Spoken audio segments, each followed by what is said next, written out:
I'm really happy to have been invited to such an incredible group of people that are presenting on our fifth and final series uh, that LeadNow has taken the leadership to organize.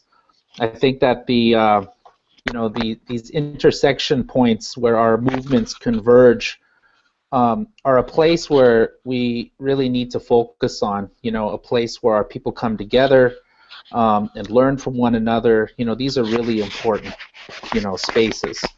I typically don't come to these kinds of spaces. I get a lot of invitations to, speak to predominantly non-native audiences about how not to be racist. And, quite frankly, um, I always take the perspective that when we're doing anti-oppression and anti-racism work, we got a lot of work to do in Indian country. Our own indigenous peoples, struggle daily with misogyny in our community, homophobia, with all the ways that we've internalized systems of oppression. We deal with those on a daily basis on an interpersonal level, and we deal with it in a kind of a systemic way as well, both through oppression by settler colonial state mechanisms of oppression by the Canadian government, the U.S. government, and within our own institutions that have been so significantly affected by colonialism and settler state colonial occupation.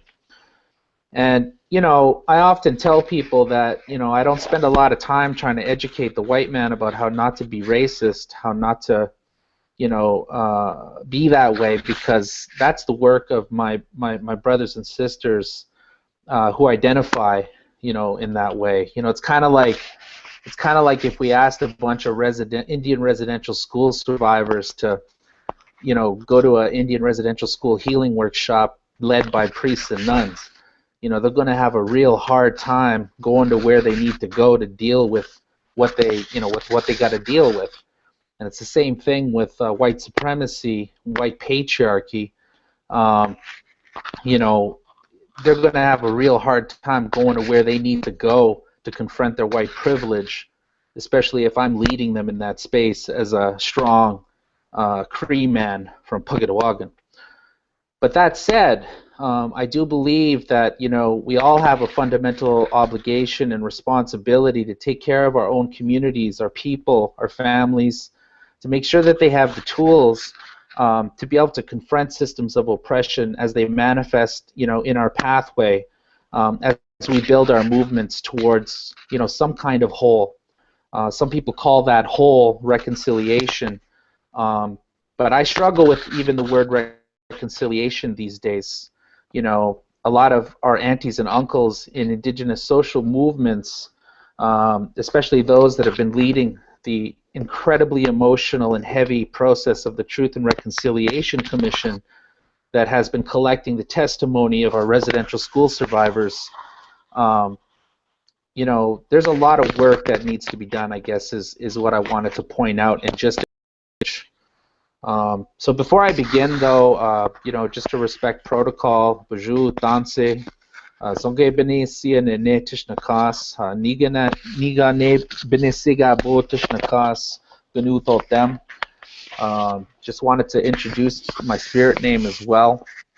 I think that we're living in a really exciting time here in Canada, and the title of our space tonight is Where Do We Go? The title of our event tonight is Where Do We Go From Here? You've been exposed over the last 5 workshops to an incredible amount of knowledge and emotion and just, good information about how to decolonize, about how to confront systems of oppression, about how to understand the place where you live and call home, and probably how to tie in and connect to local environmental justice struggles happening in your territory as an ally. And I think that, we're living in a time right now in Canada where there's such incredible polarity. In the last couple of years, with the explosion of Idle No More onto the scene, in our social media feeds, in the news, um, Indigenous peoples are truly rising up. I think in a very prophetic way. Many of our prophecies talk about this time. I know for our Cree people, we talk about the prophecy of the seventh generation, about a generation of young people that would be born free from the shackles of the colonial mind. And not that they would not be touched by oppression or colonization or occupation, but that they would be free from the shackles of the colonial mind. And that's very important because that's what's happening right now. And if you look at the demographics of Indigenous peoples here in this country of Canada, we've got, 30 million people, 2 million Indigenous peoples, 75% of our Inuit, Métis, and First Nations population are under the age of 30, 55% under the age of 25. And what we have right now is essentially a maturing group of our population that is about to step into the labor market, that is going to step into leadership of our political advocacy organizations like the Assembly of First Nations, our provincial organizations, like in my home territory, the Assembly of Manitoba Chiefs, or Manitoba Kiiwetinoong Chiefs Organization. We've got doctors, lawyers, engineers, all maturing and stepping into power.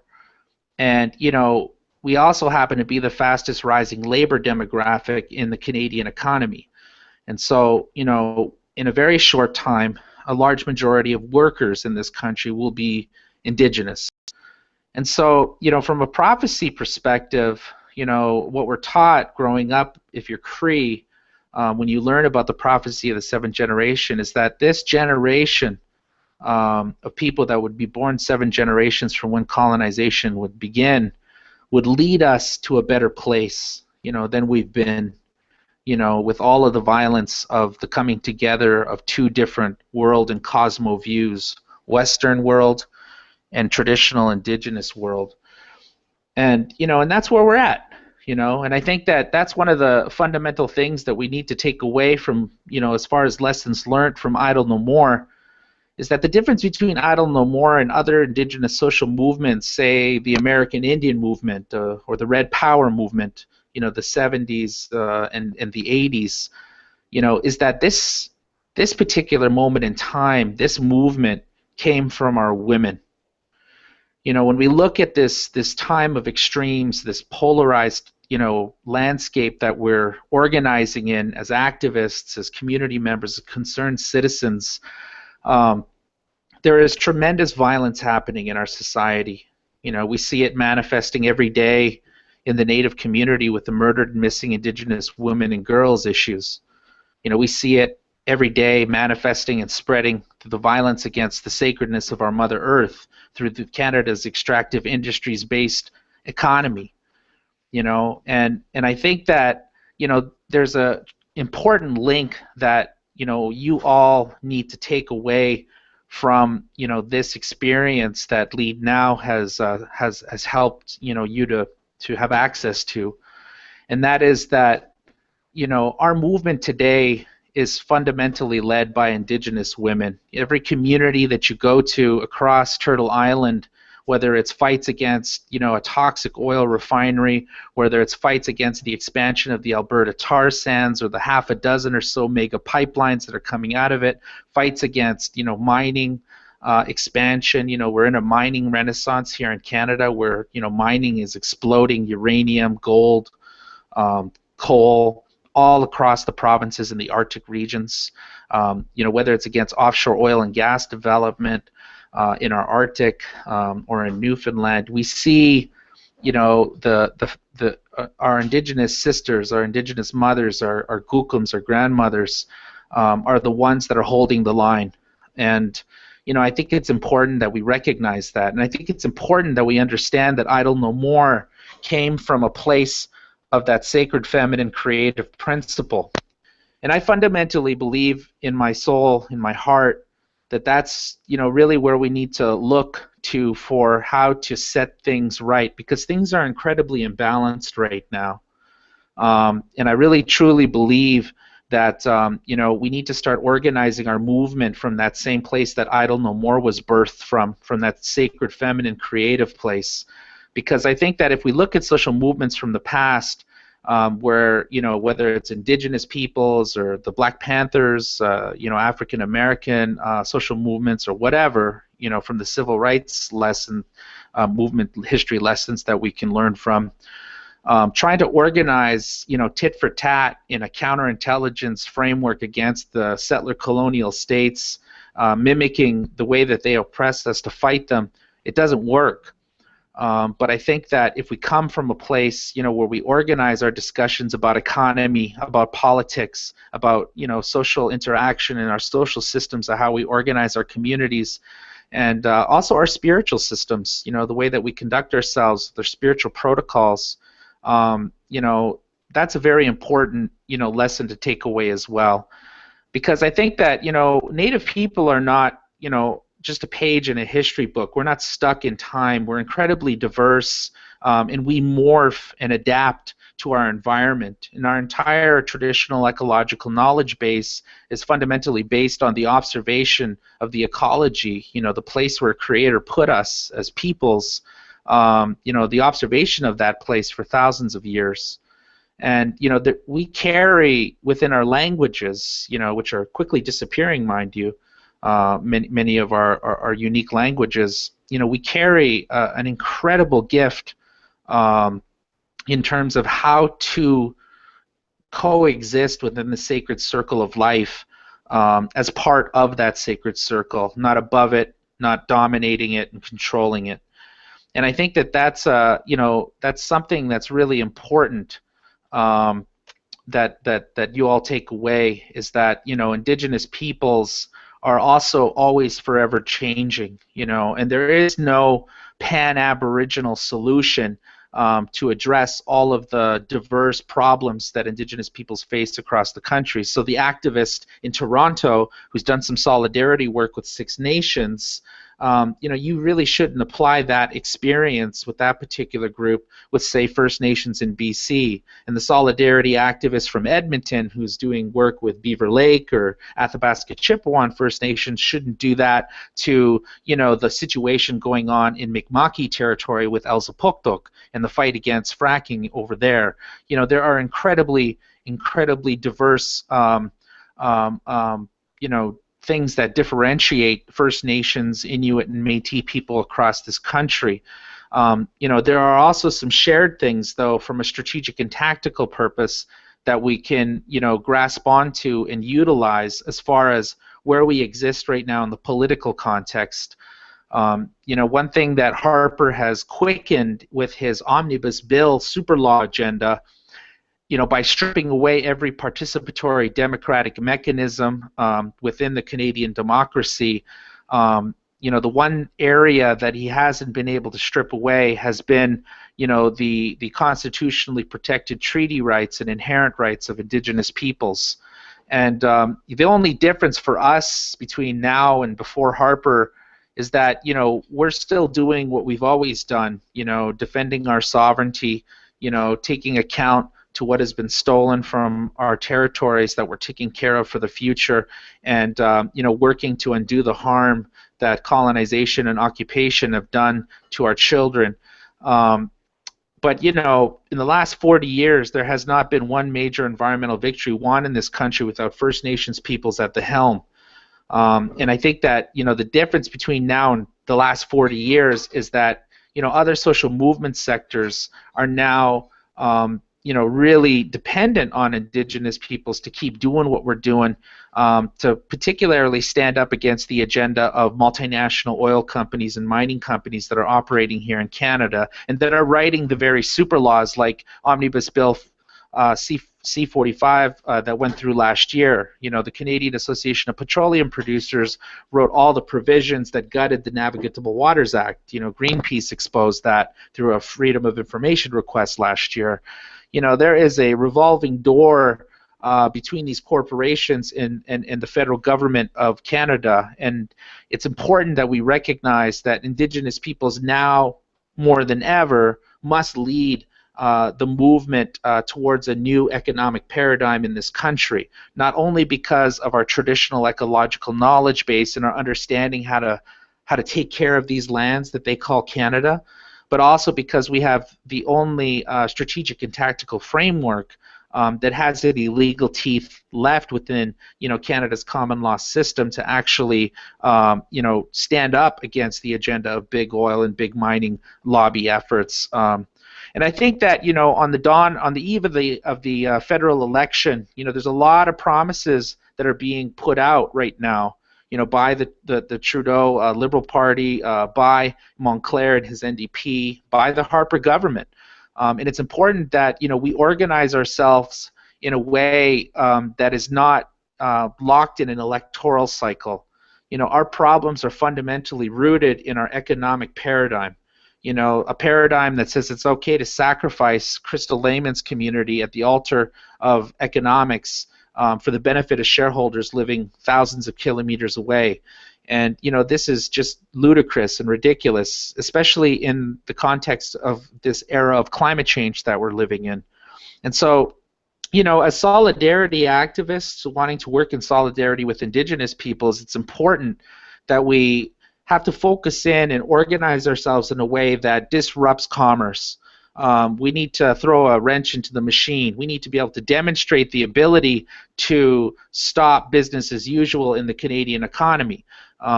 We need to scare away international investment, and if international investment is coming in, it needs to be done in a way that respects the free, prior, and informed consent of Indigenous nations here in this settler colonial state of Canada. And they need to acquire that consent from First Nations peoples if they're going to do any kind of investing or development in First Nations peoples' disputed lands here in Canada. And it's a real tragedy that the government ratified the bilateral free trade agreement with China, even though the Nuu-chah-nulth in BC, or sorry, I always forget how to pronounce their nation, Havasupath. Anyway, there's a First Nation in BC from Vancouver Island that is, right now in the courts of Canada challenging the bilateral free trade agreement with China, and Harper still went ahead and ratified it in an illegal way. So I think that, it's important that we understand that, the tar sands and, the Energy East and Keystone XL pipeline are very visible campaigns that everybody wants to get involved in. There is environmental justice struggles in virtually every corner, coast to coast to coast in this country, that Indigenous solidarity groups need to support. And Canada's economic paradigm is fundamentally based on the Aboriginal suffrage industry. And in other words, 29 cents of every dollar is paid out in our gross domestic product is based on the ongoing dispossession, oppression, and suppression of Indigenous people's rights. And so it's important that we plug into new and exciting campaigns that are emerging, like the fossil fuel divestment campaign, which I do believe will eventually lead us in a place where we can finally target the Canadian pension plan and get them to divest out of companies like Petro-Canada, Suncor, our biggest energy company in this country. And we need to not solve racism, classism, and sexism, and homophobia. But I do think that we need to strongly develop the mechanisms and arm our movements with the tools to address those systems of oppression when they pop up in our coalitions, so that our coalitions don't fall apart. And I think that, again, going back to the economic piece, if we don't impact business as usual, like Idle No More did last year, when we stopped every single train in Canada's biggest economy in the province of Ontario with only one arrest, including 6 U.S. bridge closures, 6 U.S. border crossings. That was an incredible demonstration of people power. And I do believe that the social movement partnership of the 21st century is will be when social movements like the Quebec Student Social Movement, organized labor, and First Nations, Inuit, and Métis people get together, and have our own conversation free without the private sector and the government's meddling about the economy that we want to see for our children's future. And I strongly encourage you to check out idlenomore.ca. Check out the global fossil fuel divestment campaign, and please, do learn about the Truth and Reconciliation Commission and the good work that's been happening all across the country, trying to work towards Canada, the settler colonial state of Canada, reconciling with its controversial colonial past. Oh, and follow me on Twitter, Cree Clayton. Thanks. Excellent. Thanks so much, Clayton. So all of these resources, we'll be compiling all of these mentions of great